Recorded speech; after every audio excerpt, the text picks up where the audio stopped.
نادرشاه افشار مؤسس سلسله افشاری، یکی از فاتحان بزرگ تاریخ ایران، پادشاهی که با لشکرکشی‌های منظم و سیاست‌های نظامی ایران رو از هرج و مرج و آشوب نجات داد، کشور رو متحد کرد و دشمنان خارجی رو شکست داد. او ارتشی قوی ساخت و مرزهای کشور رو گسترش داد و تونست امنیت نسبی رو در سراسر کشور برقرار و ایران رو دوباره به یکی از بزرگترین قدرت‌های منطقه تبدیل کنه. اما این تصویر تنها نیمی از حقیقته و پشت این چهره فاتح جنبه‌ای تاریک، خشن و ترسناک پنهان بود. او از پادشاهانیه که حکومتش با خشونت عجین شده، مخصوصا در اواخر عمر. نادرشاه نه تنها مجرمان بلکه بزرگان، مقامات و حتی نزدیکانش رو با وحشیانه‌ترین روش‌ها مجازات می‌کرد. نادرشاه فکر می‌کرد اگه مجازات‌های سختگیرانه اجرا بشه، جامعه امن میشه و نظم برقرار میشه. اما واقعیت چیز دیگه ای بود. مجازات هایی که نادرشاه اجرا میکرد نه تنها امنیت نمی آورد، بلکه چهره‌ای ترسناک و بیرحم ازش تو ذهن مردم باقی گذاشت. هدف نادرشاه از این مجازات ها 3 چیز بود. یکی این که نظم رو برقرار کنه، دوم بقیه مردم عبرت بگیرن و سوم هم خزانه‌ش رو پر کنه. در این ویدیو سراغ انواع مجازات های خشن و بیرحمانه نادرشاه میریم و میبینیم مردم اون روزگار چه وضعی داشتن. درود دوستان، من ارسلان هستم و منم بهاره. به کانال رئال هیستوری خوش اومدید. موضوع مجازات ها در عصر نادرشاه خیلی بررسی نشده. شاید به خاطر آشفتگی و مسائل پیچیده اون زمان بوده. نادرشاه مثل خیلی از پادشاه‌های قبل مستبد و جاه طلب بود و روحیه نظامیگریش باعث میشد که با سیاست‌های سخت و ترسناک همه چیز رو اداره کنه.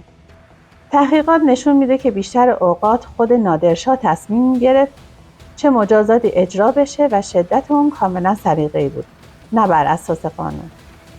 مجازات هایی که به دستور او و توسط فراشان، نسخچی‌ها و جلادها اجرا میشد، خیلی شدیدتر و بیرحمانه‌تر از پادشاهان قبل بود. شکنجه‌ها و اعدام‌ها بدون هیچ چشم‌پوشی انجام میشد و فرقی نمی‌کرد طرف کی باشه.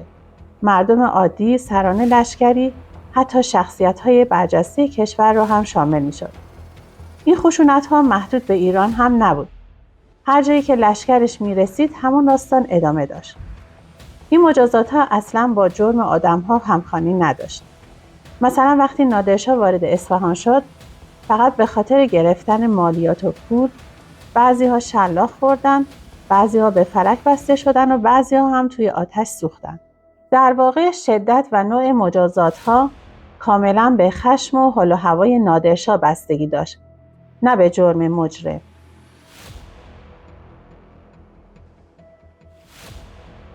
یکی از دردناکترین و سختترین مجازات ها در تاریخ ایران بستن افراد به چوب فلک بود. این نوع مجازات در دوره صفویه خیلی رایج بود و وقتی نادرشاه افشار به قدرت رسید همچنان ادامه پیدا کرد و به شدت پیگیری میشد. اما نکته اینجاست که این مجازات فقط برای اعمال قانون نبود، گاهی برای گرفتن پول و مال مردم هم استفاده میشد. داستان اینطور بود که افراد عادی رو میگرفتن و به چوب فلک میبستن تا مجبورشون کنن نام افرادی که پول داشتن رو لو بدن. این افراد برای اینکه از زیر ضربات مرگبار چوب نجات پیدا کنن مجبور میشدن نام اونها رو افشا کنن. حتی مقامات دولتی هم از این مجازات در امان نبودند. حکام ایالت‌ها که متهم به اختلاس بودند برای اعتراف کردن به چوب فلک بسته میشدند. مثلا در شهر شیراز میرزا ابوطالب کلانتر شهر به چوب فلک بسته شد. گاهی این مجازات آنقدر شدید بود که به مرگ فرد منجر میشد، مثل منشی یک بنگاه تجارتی هلندی که زیر ضربات چوب جون داد.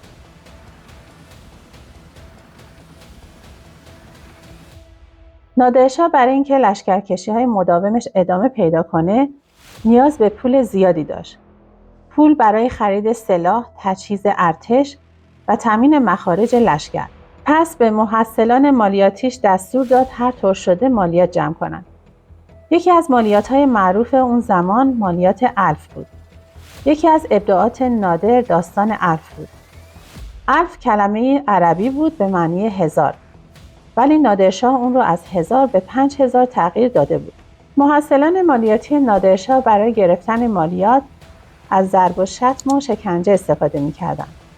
نه فقط مردم عادی بلکه سران لشکری، مقامات و حتی نزدیکان نادرشاه هم از این مالیات‌ها در امان نبودند.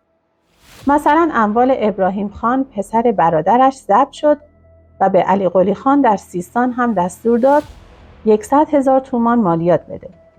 بعضی‌ها هم برای فرار از این مالیات‌های سنگین به کوهستان‌ها پناه می‌بردند یا اموالشان را وقف می‌کردند. اما نادرشاه به هیچ چیز رحم نمی‌کرد. وقتی وارد قزوین شد، تمام اموال اوقافی شهر را ضبط کرد تا خرج لشکرکشی‌هایش بکند.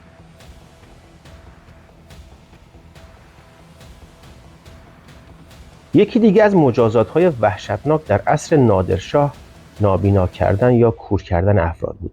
فرقی نمی‌کرد چه کسی باشه. مردم عادی، بزرگان مملکت، حتی نزدیکان نادرشاه، همه میتونستن گرفتارش بشن. مثلا وقتی به نادرشاه سوء قصد شد، به پسر بزرگش رضا قلی خان بدبین شد و دستور داد هر دو چشم او را از حدقه بیرون بیارن. بزرگان کشور هم از این سیاست در امان نبودند.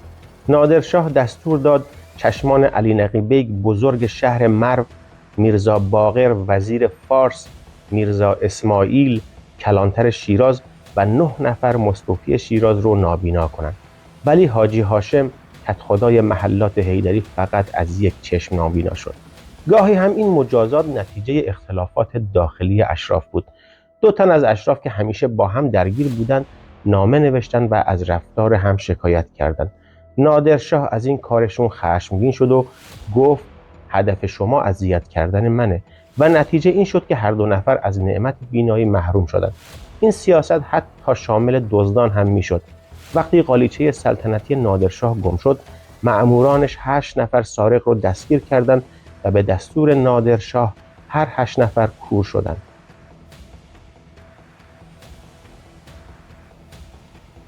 یکی از مجازات‌های رایج در دوره نادرشاه شلاق زدن بود. این مجازات فقط مخصوص مجرم‌ها نبود. نادر تقریباً برای همه در هر مقامی از همین روش استفاده می‌کرد. حتی گاهی برای پیدا کردن مجرم هم از شلاق بهره می‌برد. مثلا یک بار کسی وارد آرامگاه نادرشاه شده بود و یادداشتی گذاشته بود با این مضمون: ای نادر، شهرتت دنیا رو فرا گرفته. اسمت همه جا پیچیده اما جات همیشه خالیه. وقتی نادر از ماجرا با خبر شد، خشمگین شد و تعداد زیادی از ملاها رو بازجویی کرد. برای اینکه بفهمه چه کسی نوشته رو گذاشته، بسیاری از اونها رو انقدر شلاق زد که جونشون رو از دست دادن. حتی بزرگان هم در امان نبودن. در اصفهان بسیاری از وزرا و امرا به دستور نادر شلاق خوردند. البته شلاق زدن یه ابزار مهم برای گرفتن پول هم بود. ماموران دولت مردم را آنقدر شلاق می‌زدند تا پول مورد نظر دولت را از ترس یا درد تهیه کنند.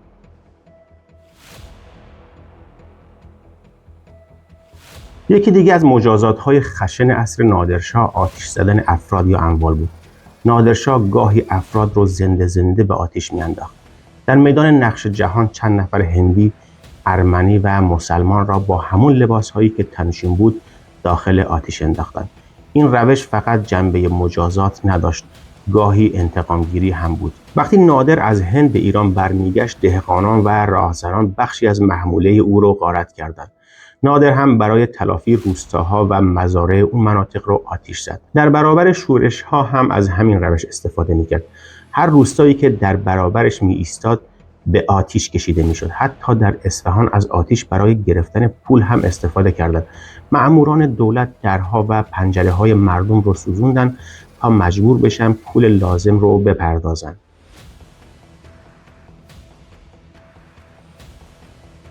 در سالهای آخر حکومت نادرشاه، خلق خوی او به شدت تغییر کرد و خشم و بی‌اعتمادیش به همه جا رسیده بود. همین باعث شد که دست به کشتارهای وحشتناک بزنه و در هر شهری که وارد میشد کله مناره بسازه. وقتی شورش تقی‌خان شیرازی اتفاق افتاد و شیراز به دست نیروهای نادر فتح شد، تعداد زیادی از مردم رو کشتند. مردان را می‌کشتند، زنها را اسیر می‌کردند و از سر قربانیان چندین کله مناره ساختند. این ماجرا فقط محدود به شیراز نبود. در شهرهای دیگر ایران هم همینطور بود.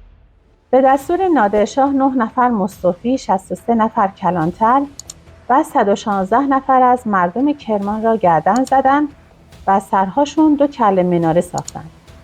در سرزمین‌هایی هم که فتح می‌کرد همین روش ادامه داشت.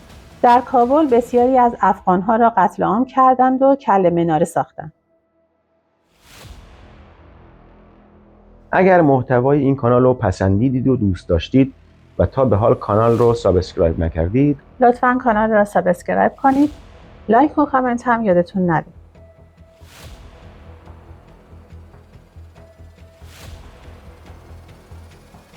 یکی از رایج‌ترین و بی‌رحمانه‌ترین مجازات‌ها در دوره نادرشاه اعدام بود.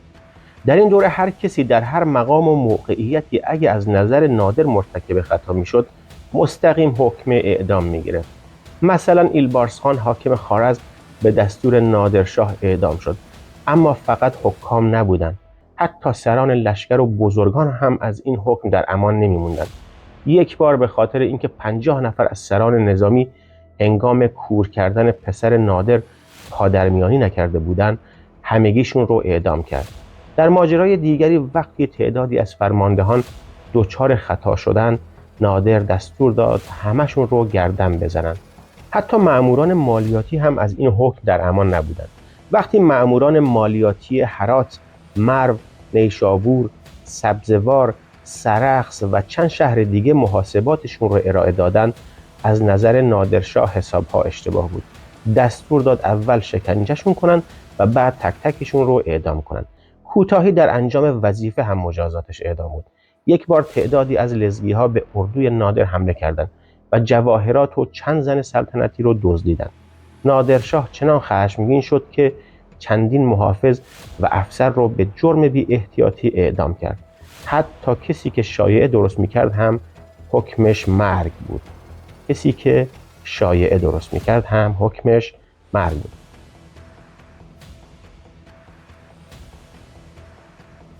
یکی دیگه از مجازات‌های تکان دهنده دوره نادر قطع عضو بود. بریدن گوش، بینی، لب، زبان، دست و پا. این مجازات هم مرز نداشت. از کوچکترین جرم تا بزرگترین خطا ممکن بود به این سرنوشت ختم بشه. مثلا شخصی که به جرم عشقبازی دستگیر شده بود، به دستور نادر گوش، بینی و لبش رو بریدن. در میان لشکریان و درباریان هم همین حکم اجرا میشد. تعداد زیادی از فرماندهان که از نظر نادر خطاکار بودند، گوش و بینیشون رو بریدن. میرزا عسکری منشی دربار هر 2 گوشش را از دست داد و از کار برکنار شد. یک گوش موسی رو هم به جرم جاسوسی بریدن. ولی این مجازات فقط برای اهل دربار نبود. گاهی مردم عادی بیگناه هم گرفتار می شدن. این روش برای سران شورشی هم اجرا می شد. ابراهیم خان برادر نادر سام میرزای شورشی را گرفت و بینیشو برید. علی قلی خان بختیاری هم ابتدا گوش و بینیشو بریدن و سپس دست و پاشو قطع کردند.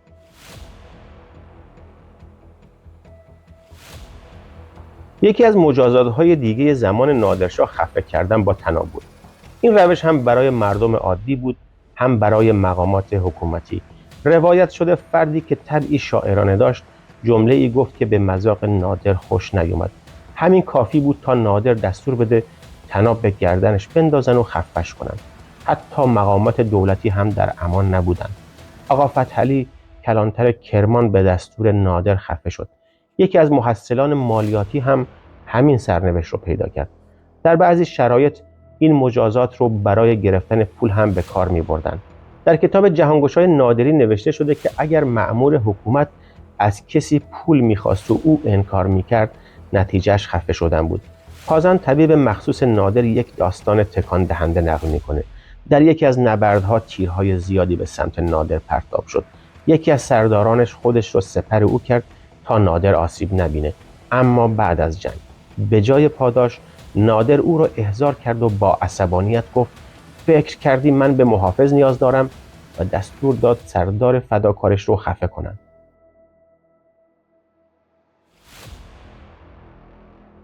یکی دیگه از مجازات‌های رایج در دوره نادرشاه جریمه کردن مردم بود. مثلا در سال 1740 میلادی نادرشاه به چند ناحیه در گرگان دستور داد سرباز برای ارتش بفرستند. اگر سرباز در حین خدمت فرار می‌کرد، مردم منطقه باید مبلغی به عنوان جریمه پرداخت می‌کردند. بدتر اینکه اگر سرباز می‌مرد، باز هم مردم منطقه مسئول پرداخت جریمه بودند. مردم یا زیر فشار و آزار می‌مردند، یا از منطقه فرار می‌کردند، یا جریمه را بی کم و کاست می‌پرداختند.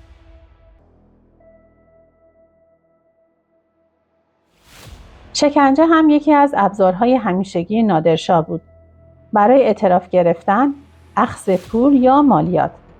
مثلا وقتی علی مراد خان یاغی شد، ماموران نادر یک زن را که در محل دیده بودند گرفتند و زیر شکنجه گذاشتند تا محل اختفاشو بگه. همچنین وقتی قالیچه سلطنتی نادرشاه دزدیده شد، ماموران با شکنجه متهمان را مجبور کردند تا همراهانشون را لو بدن.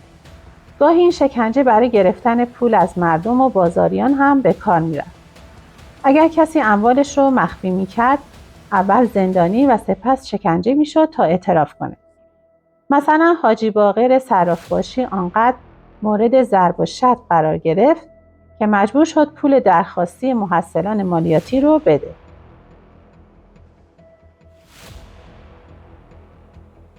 معمولا برای شورشیان مجازات‌های متفاوتی صورت می‌گرفت.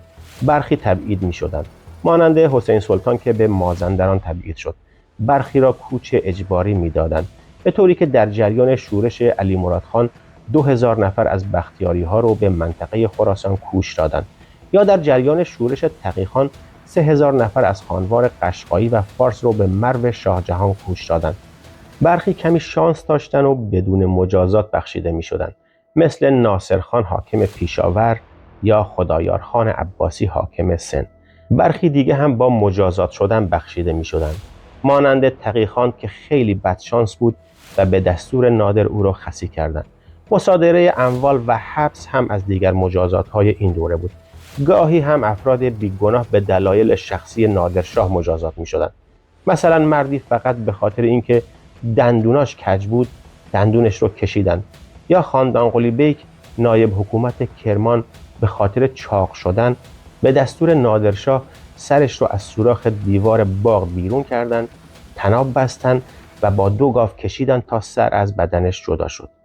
در مجموع حکومت نادرشاه نمونه‌ای از حکومت استبدادی، نظامی و خشن بود. نادرشاه با خود بزرگبینی و علاقه شدید به خونریزی و شکنجه، هم مجرمان و خطاکاران و هم بیگناهان را عذاب می‌داد.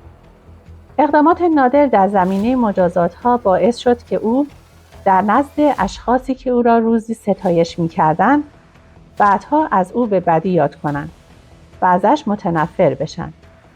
این نکته را باید اضافه کرد که اتخاذ این نوع مجازات‌ها از سوی نادرشاه تأثیر چندانی در برقراری نظم و امنیت جامعه اون روزگار نداشته، بلکه برخی از این مجازات‌ها مثل گرفتن مالیات از مردم و کشاورزان یا جریمه کردن بیدلیل اصناف و تجار تأثیر منفی بر اقتصاد و اوضاع اجتماعی اون عصر داشته. مجموعه اتفاقات باعث می‌شد مردم جامعه عصر افشاری روز به روز فقیرتر بشن و شهرهای آباد ویران بشن. این ویرانی‌ها هم باعث بزهکاری، ناهنجاری و افزایش سارقان، دزدان و راهزنان در جامعه می‌شد. حکومت نادرشاه به ما یادآوری میکنه که حتی بزرگترین فاتحان هم میتونن در اوج قدرت بیرحم بشن و جون انسانها رو قربانی سیاستها و منافع شخصی کنند. در نهایت نادرشاه افشار نه تنها فاتحی بزرگ و متحد کننده ایران بود، بلکه حکومتی پر از خشونت، وحشت و بیرحمی هم داشت. تصویری که امروز ما ازش میبینیم ترکیبی است از قدرت و بیرحمی، از نظم و خشونت، از یک قهرمان و یک مستبد. شما چه فکر میکنید؟ آیا این روش‌های خشن میتونست امنیت واقعی بیاره یا فقط ترس و وحشت به جا گذاشت؟ نظر خودتون رو در کامنت ها با ما به اشتراک بذارید. اگه دوست دارید بیشتر با تاریخ پادشاهان ایرانی آشنا بشید، ویدیو رو لایک و کانال رو سابسکرایب کنید تا ویدیوهای بعدی ما رو از دست ندید. منبع ما در این ویدیو مقاله بررسی انواع مجازات‌ها در عصر نادرشاه افشار نوشته صادق رحیمی کیا می باشد. بهروزگار و شادکام باشید.